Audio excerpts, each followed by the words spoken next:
A Bíblia diz no livro de Números, no capítulo 7, nos versículos de 1 a 89. No dia em que Moisés acabou de levantar o tabernáculo, ele o ungiu e o consagrou juntamente com todos os seus utensílios, bem como o altar e todos os seus pertences.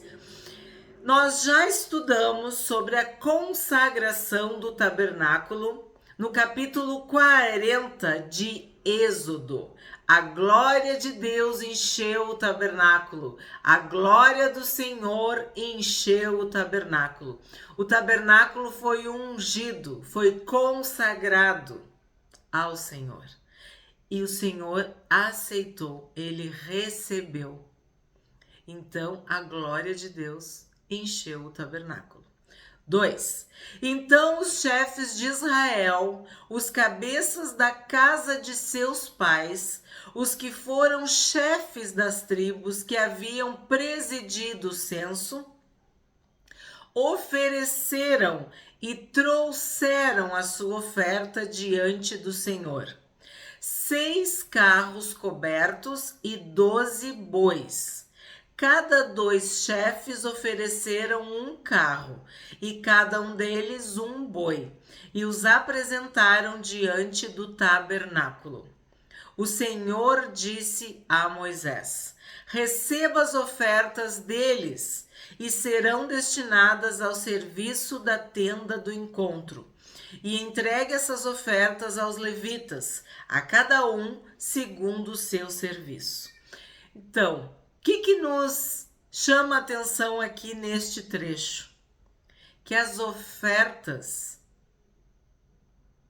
foram oferecidas e trazidas diante do Senhor.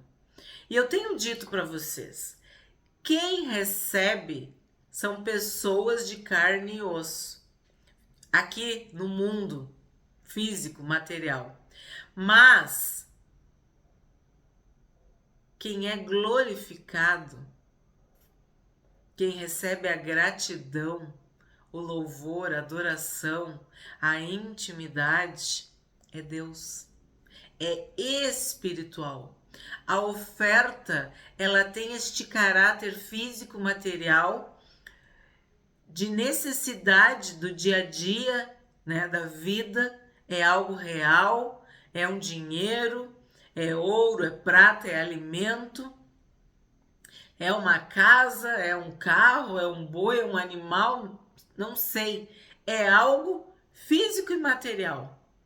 Ok, todos nós entendemos isso, mas não é porque tu deu algo físico, material, palpável, fácil de medir, de pesar, de visualizar, de contar, né? Tocar trombetas, colocar no grupo, fazer qualquer coisa para chamar atenção, que Deus recebeu. Olha o que Deus está dizendo: receba as ofertas deles e serão destinadas ao serviço. E antes disse: os que foram chefes da tribo haviam presidido o censo, ofereceram e trouxeram a sua oferta diante do Senhor. Então, parece estranho, parece contraditório, parece diferente. Recebeu a oferta aqui no plano humano, mas e no plano espiritual? Será que aquela oferta veio do coração? Porque Deus aceita quando é de coração, quando aquilo é fruto de gratidão, de intimidade, de amor. Tu quer participar, tu quer contribuir, tu quer devolver aquilo que Deus tem te dado. Tu não sabe mais como dizer: Senhor, muito obrigada, Senhor. Ações de graças. Então a tua oferta, ela reflete, ela revela, ela manifesta o teu coração. Não é a oferta em si, é o ofertante. Quantas ofertas são oferecidas, mas não são recebidas por Deus? Ou quantas ofertas são recebidas na terra, mas não estão diante do Senhor? Porque elas não são fruto de intimidade, de amor, de gratidão, de alegria. Então nós temos que lembrar que as ofertas estão e são diante do Senhor. 6. Moisés recebeu os carros e os bois e os deu aos levitas. Então, olha o que eu estou dizendo. No plano físico, material, foi Moisés que recebeu os carros e os bois e os deu aos levitas. Então, aqui tu tem a participação humana de Moisés e dos levitas. Mas o que importa é que essas ofertas estejam e sejam diante do Senhor, para o Senhor, para a honra e glória de Deus, para o evangelho ser pregado, para que pessoas se salvem, se curem, se libertem, se santifiquem, tenham uma vida reta, santa, piedosa, um bom testemunho diante de Deus e dos homens. As ofertas fazem tudo isso. E lembra que tudo foi ungido, tudo foi separado, consagrado. E é oferta igualmente. 2 carros e 4 bois deu aos filhos de Gerson, segundo o seu serviço. 4 carros e 8 bois deu aos filhos de Merari, segundo o seu serviço, sob a direção de Tamar, filho de Arão, o sacerdote. Mas aos filhos de Coate não deu nada, porque a cargo deles estava o santuário que deviam levar nos ombros. Então aqui eu tenho que explicar algumas coisas. Tu tá caminhando comigo? Nós estamos juntos, já estamos no capítulo 7 de Números. Então tu lembra de Gerson, de Merari e de Coate. Os gersonitas, os meraritas e os coatitas. Pois bem, nós sabemos que os coatitas eram responsáveis pelas coisas sagradas, santíssimas, pela arca, pelo candelabro, pela mesa, enfim. E aí aqui tá dizendo, ó, que aos filhos de Coate não deu nada dessas ofertas, né? De carros e bois. Por quê? A cargo deles estava o santuário que deviam levar nos ombros. Você consegue entender? Vocês lembram que nos ombros da estola sacerdotal, na roupa de Arão, tinha 6 aqui do lado e 6 aqui sobre os ombros, porque ele carregava as tribos de Israel sobre os ombros, e a gente meditou sobre isso, refletiu sobre isso. 6 tribos aqui e 6 tribos aqui. O sacerdote que ama o sacerdócio, que realmente se dedica, se entrega, ele carrega nos ombros. E aqui, dentre os 3, né? Gerson, Merari e Coate, os filhos de Coate tinham que carregar o santuário nos ombros. Me lembro, Paulo carregava tudo nos ombros. Isso é compromisso, isso é responsabilidade, isso é dedicação, é entrega completa, é holocausto, é ser queimado até o fim, ficar só a cinza. Tu te entrega, tu carrega, né? Tu leva esse fardo, tu te importa com a vida das ovelhas, com homens e mulheres que estão sob a tua liderança, sob o teu pastoreio, que confiam em ti, que confiam na unção que tu carrega, porque tu é um sacerdote, tu é um levita, tu é alguém que serve a Deus. Então, esse nos ombros sempre me lembra isso. sempre me lembra isso. Carregar, levar a sério. O Senhor Jesus carregou a sua cruz nos ombros.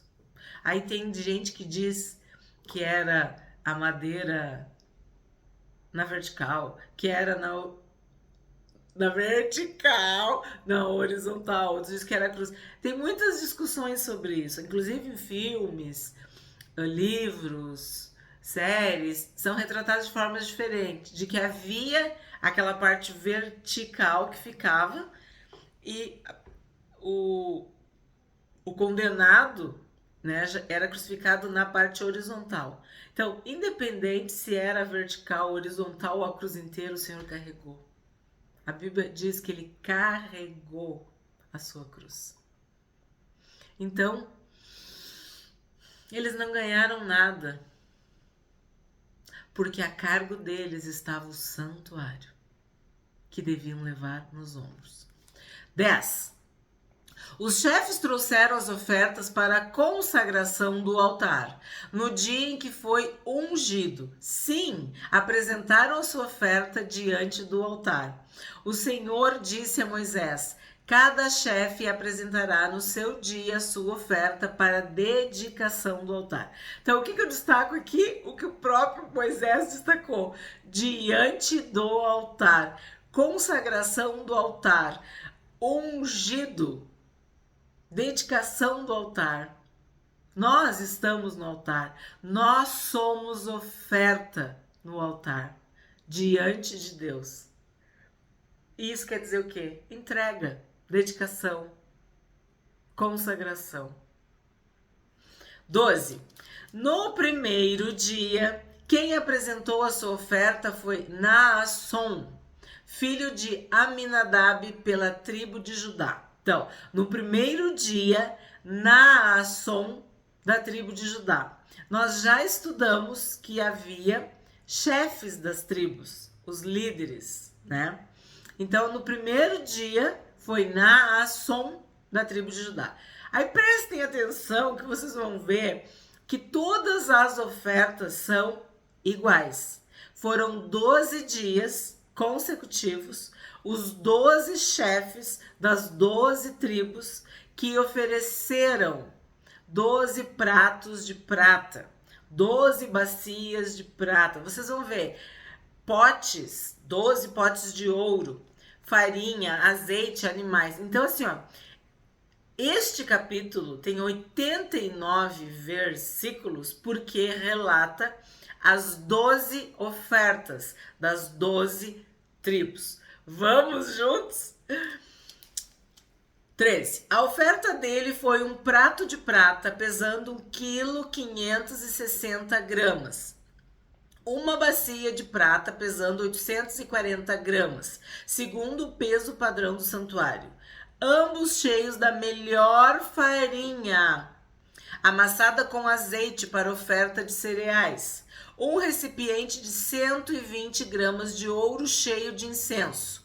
Um novilho, um carneiro, um cordeiro de 1 ano para o holocausto. Um bode para oferta pelo pecado. E para sacrifício pacífico, 2 bois, 5 carneiros, 5 bodes, 5 cordeiros de 1 ano. Esta foi a oferta de Naasson, filho de Aminadab. 18. No segundo dia, quem apresentou a sua oferta foi Natanael, filho de Zuar, chefe de Issacar. Então, no segundo dia, Natanael, da tribo de Issacar. Como sua oferta apresentou um prato de prata, pesando 1,560 kg, uma bacia de prata, pesando 840 gramas, segundo o peso padrão do santuário, ambos cheios da melhor farinha, amassada com azeite, para oferta de cereais. Um recipiente de 120 gramas de ouro, cheio de incenso. Um novilho, um carneiro, um cordeiro de 1 ano para o holocausto, um bode para oferta pelo pecado, e para sacrifício pacífico, 2 bois, 5 carneiros, 5 bodes, 5 cordeiros de 1 ano. Esta foi a oferta de Natanael, de Zuar, filho de Zuar. 24. No terceiro dia foi Eliabe, filho de Elon, chefe dos filhos de Zebulon. Então, no terceiro dia, Eliabe, da tribo de Zebulon. A oferta dele foi um prato de prata, pesando 1 quilo, 560 gramas, uma bacia de prata, pesando 840 gramas, segundo o peso padrão do santuário, ambos cheios da melhor farinha, amassada com azeite, para oferta de cereais. Um recipiente de 120 gramas de ouro, cheio de incenso, um novilho, um carneiro, um cordeiro de 1 ano, para o holocausto, um bode para oferta pelo pecado, e para sacrifício pacífico, 2 bois, 5 carneiros, 5 bodes, 5 cordeiros de 1 ano. Esta foi a oferta de Eliabe, filho de Elon. No quarto dia foi Elisur, filho de Sedeur, chefe dos filhos de Ruben. Então agora no quarto dia foi Sedeur, da tribo de Ruben.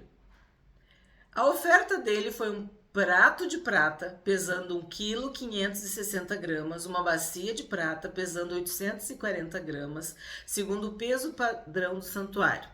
Ambos cheios da melhor farinha, observem que é a melhor farinha, amassada com azeite para oferta de cereais. Um recipiente de 120 gramas de ouro, cheio de incenso.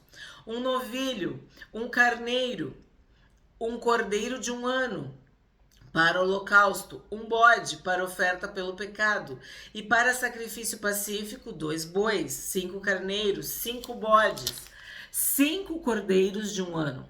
Esta foi a oferta de Elisur, filho de Sedeur. Agora nós vamos para o quinto dia.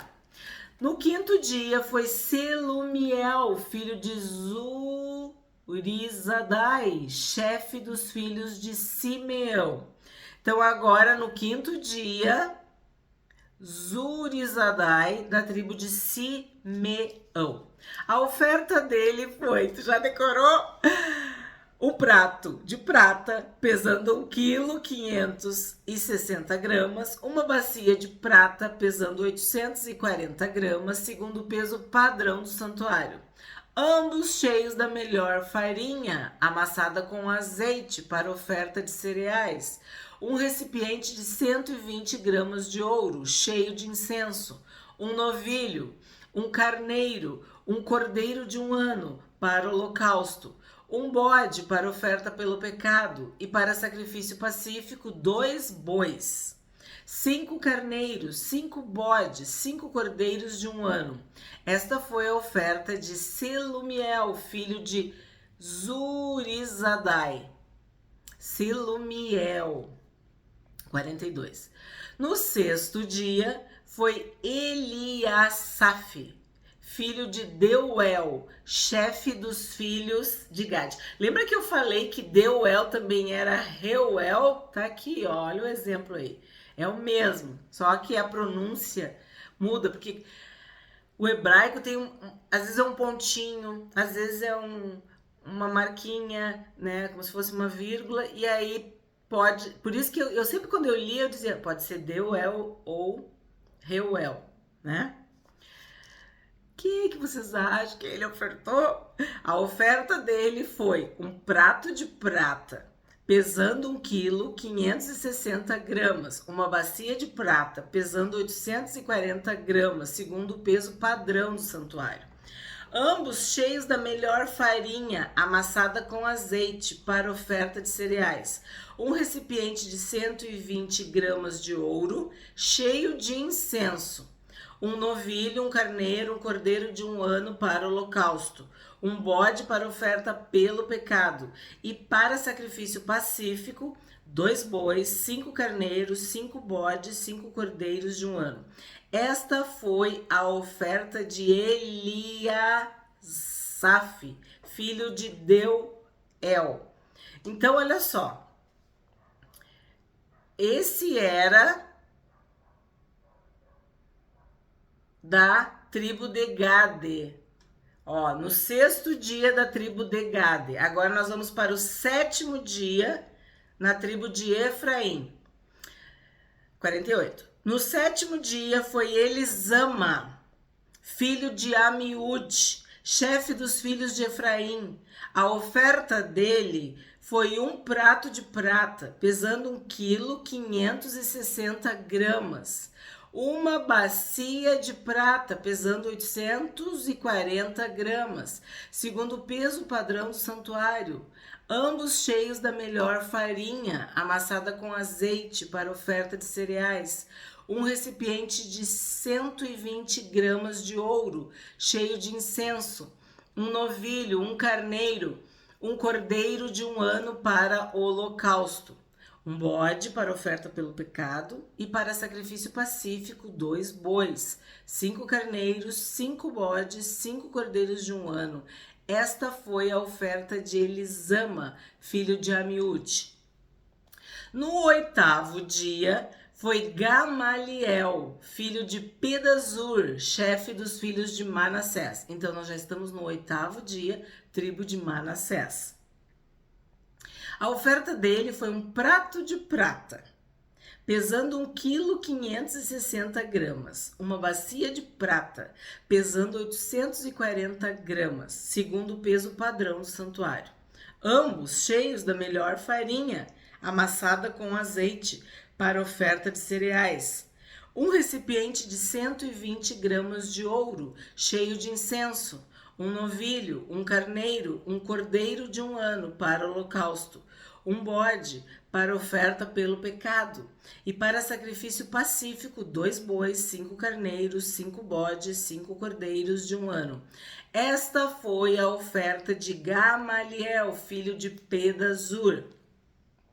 No 9º dia foi Abdã, filho de Gideoni, chefe dos filhos de Benjamim. Então agora nós estamos no 9º dia na tribo de Benjamim. A oferta dele foi um prato de prata, pesando 1 quilo 560 gramas. Uma bacia de prata, pesando 840 gramas, segundo o peso padrão do santuário. Ambos cheios da melhor farinha, amassada com azeite, para oferta de cereais. Um recipiente de 120 gramas de ouro, cheio de incenso. Um novilho, um carneiro, um cordeiro de 1 ano para o holocausto, um bode para oferta pelo pecado, e para sacrifício pacífico, 2 bois, 5 carneiros, 5 bodes, 5 cordeiros de 1 ano. Esta foi a oferta de Abdã, filho de Gideoni. No 10º dia foi Aiezer, filho de Amizadai, chefe dos filhos de Dan. Então, estamos no 10º dia da tribo de Dan. A oferta dele foi um prato de prata, pesando 1 quilo 560 gramas, uma bacia de prata, pesando 840 gramas, segundo o peso padrão do santuário. Ambos cheios da melhor farinha, amassada com azeite para oferta de cereais. Um recipiente de 120 gramas de ouro, cheio de incenso. Um novilho, um carneiro, um cordeiro de 1 ano para o holocausto, um bode para oferta pelo pecado e para sacrifício pacífico, 2 bois, 5 carneiros, 5 bodes, 5 cordeiros de 1 ano. Esta foi a oferta de Aiezer, filho de Amizadai. Agora, no 11º dia, foi Pagiel, filho de Ocrã, chefe dos filhos de Azer. A oferta dele foi um prato de prata, pesando 1 quilo 560 gramas, uma bacia de prata, pesando 840 gramas, segundo o peso padrão do santuário, ambos cheios da melhor farinha, amassada com azeite para oferta de cereais. Um recipiente de 120 gramas de ouro, cheio de incenso, um novilho, um carneiro, um cordeiro de 1 ano para o holocausto, um bode, uma oferta pelo pecado e para sacrifício pacífico, 2 bois, 5 carneiros, 5 bodes, 5 cordeiros de 1 ano. Esta foi a oferta de Pagiel, filho de Ocrã. Agora, no 12º dia, então quer dizer, no dia 12. No 12º dia foi Aira, filho de Enã, chefe dos filhos de Naphtali. Então agora, no 12º dia, é a tribo de Naphtali, o Naphtali. A oferta dele foi um prato de prata pesando 1,560 kg, uma bacia de prata pesando 840 gramas, segundo o peso padrão do santuário, ambos cheios da melhor farinha amassada com azeite para oferta de cereais. Um recipiente de 120 gramas de ouro cheio de incenso, um novilho, um carneiro, um cordeiro de 1 ano para o holocausto, um bode para oferta pelo pecado, e para sacrifício pacífico 2 bois, 5 carneiros, 5 bodes, 5 cordeiros de 1 ano. Esta foi a oferta de Aira, filho de Enã. Então, cumpriu-se os 12 dias consecutivos. Os 12 chefes se apresentaram e cada uma das 12 tribos ofereceram ao Senhor exatamente as mesmas ofertas. Cada tribo, independente do seu tamanho, cumpriu. Isso é uma lição para nós. Sabemos que a maior tribo era Judá. E ela era líder, e ela ficava na frente, e dela descende o rei Davi e o Senhor Jesus. Mas quando tu pensa na maior, na menor, na mediana, todos ofereceram a mesma coisa. Porque era importante esse número 12. E por que tinha que ser 12 dias consecutivos? Para ficar bem registrado que era 12, mas também para a gente entender que isso foi escrito, acontecia, Moisés registrava. Para nós é uma leitura igual. Nos nossos dias, nessa geração que não tem paciência, que nem lê, seria só assim, como eu estou resumindo agora. Em 12 dias consecutivos, os 12 chefes das 12 tribos ofertaram. E aí ia dizer, pronto. Mas ele não, ele estava fazendo conforme estava acontecendo. No primeiro dia aconteceu isso, no segundo dia aconteceu aquilo, né? 84. Esta é a dádiva feita pelos chefes de Israel para a dedicação do altar, no dia em que foi ungido. Olha o resumo. 12 pratos de prata, 12 bacias de prata, 12 recipientes de ouro. Esses recipientes de ouro, as pessoas ficam querendo saber o que é isso. Uns dizem que era uma colher, outros dizem que era um copinho, um potinho para pôr o incenso. Cada prato de prata de 1,560 kg e cada bacia de 840 gramas. Toda a prata dos utensílios foi de 28,8 kg, segundo o peso padrão do santuário. 12 recipientes de ouro cheios de incenso, cada um de 120 gramas, segundo o peso padrão do santuário. Todo o ouro dos recipientes foi de 1,440 kg. Todos os animais para o holocausto foram 12 novilhos, carneiros 12, 12 cordeiros de 1 ano com a sua oferta de cereais e 12 bodes para oferta pelo pecado. E todos os animais para o sacrifício pacífico foram 24 novilhos. Os carneiros 60, os bodes 60, os cordeiros de 1 ano 60. Esta é a dádiva para a dedicação do altar depois que foi ungido. Então a dádiva, ela é feita a partir, vamos dizer assim, desse 12, dessa representação da igreja. Então a igreja deve ofertar. Não importa se tu é rico, se tu é pobre, se tu é uma criança, se tu é um idoso, se tu é homem, se tu é mulher, tu deve ofertar. Tu tem algo para dar. E sabia que quando tu não tem nada para dar, assim, como eu tô dizendo, tu dá o teu coração, tu dá o teu louvor. E tu faz um voto. Senhor, eu não tenho agora. Eu queria ter. Mas eu errei, eu fiz isso, eu fiz aquilo, coisas aconteceram, Pai. Então, tu faz um voto diante de Deus, que tu não quer voltar para a presença dele de mãos vazias. E Deus vai te honrar e tu vai poder ofertar. Tu vai poder oferecer uma dádiva ao Senhor. Porque esse 12, esse número 12, simboliza as 12 tribos de Israel? Sim. Simboliza os 12 apóstolos? Sim. Mas o 12, ele simboliza a igreja, os escolhidos, os filhos e as filhas. Certo? 89. Quando Moisés entrava na tenda do encontro para falar com o Senhor, ouvia a voz que lhe falava de cima do propiciatório, que está sobre a arca do testemunho entre os dois querubins. Assim lhe falava. Então aqui nós temos que entender. Claro, nós já estudamos, mas eu tenho que recapitular porque estamos em números. Mas vocês lembram da arca da aliança, a arca do testemunho de ouro, que tinha o propiciatório, né, que era a tampa. E havia 2 querubins, ó, que está sobre a arca do testemunho entre os 2 querubins. Então Deus falava com Moisés deste lugar. Quando Moisés entrava na tenda do encontro para falar com o Senhor. Então, Moisés entrava na presença de Deus. E ele entrava na tenda do encontro. Então, o que isso nos lembra?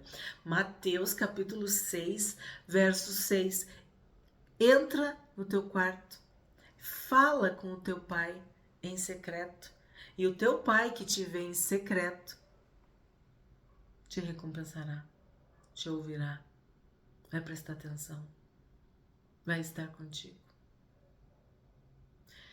Eu tenho dito para vocês, a gente está estudando o Pentateuco e sempre eu busco o Novo Testamento e principalmente as palavras do Senhor Jesus para vocês entenderem, para fazer essa ligação, né, da Bíblia.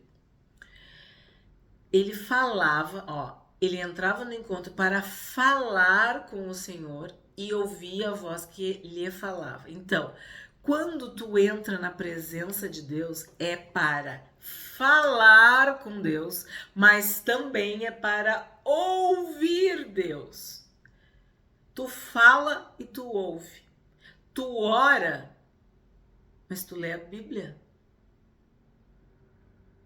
Tu busca ouvir a voz de Deus. Quando eu era criança, adolescente, eu fui, vamos assim, treinada, aconselhada, formada pelos professores, líderes, as pessoas que Deus colocou, pastores, homens e mulheres de Deus, que nós tínhamos que ter o nosso tempo devocional. E esta palavra, com o passar dos anos, caiu em desuso. E agora ela tem voltado. De uns anos para cá, voltou. Porque devocional é essa ideia de devoção, né? Devocional é um tempo que tu devotava. E aí as pessoas começaram a criticar. Não, tu vive o tempo todo na presença de Deus e tal. Mas o próprio Senhor Jesus disse, entra no teu quarto. Tu não fica o tempo todo dentro do teu quarto. Vai para um lugar e fica ali com Deus. Passa um tempo ali com Deus. O que Jesus fazia? Ele subia um monte. E ainda bem cedo, né? De madrugada.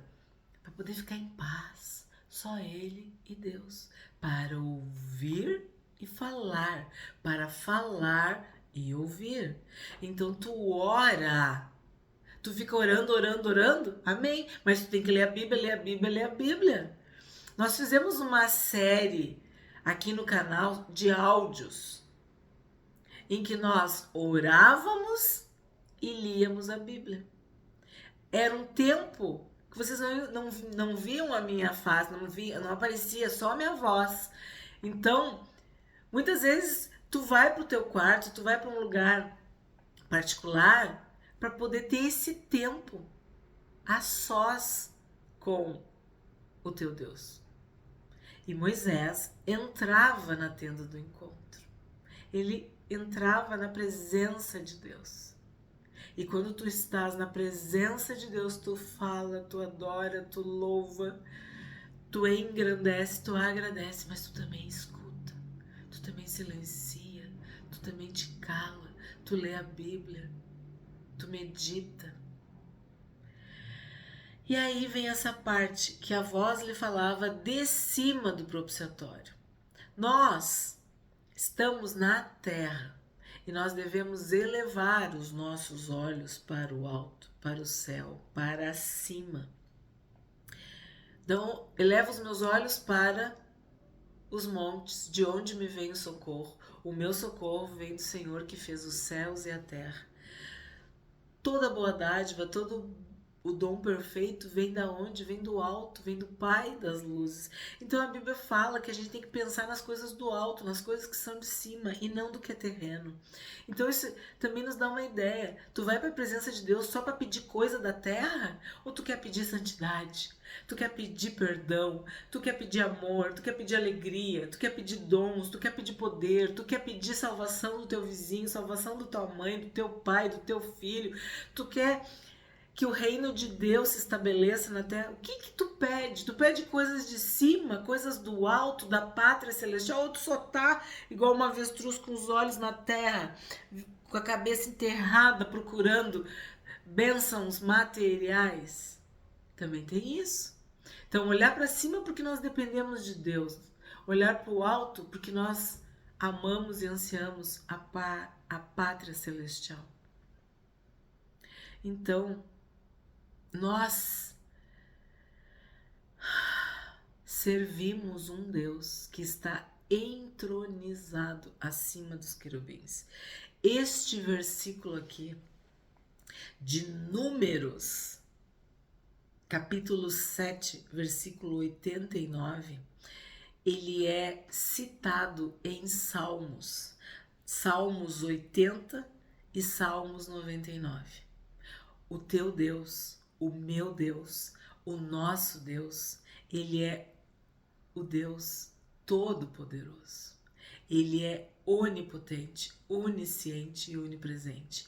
E ele está entronizado acima dos querubins. Se para nós um anjo, um arcanjo, um querubim, um ser celestial, espiritual, já nos deixa chocado, impactado, imagina Deus, a glória de Deus, a presença de Deus, a beleza da santidade de Deus. O nosso Deus está entronizado acima dos querubins.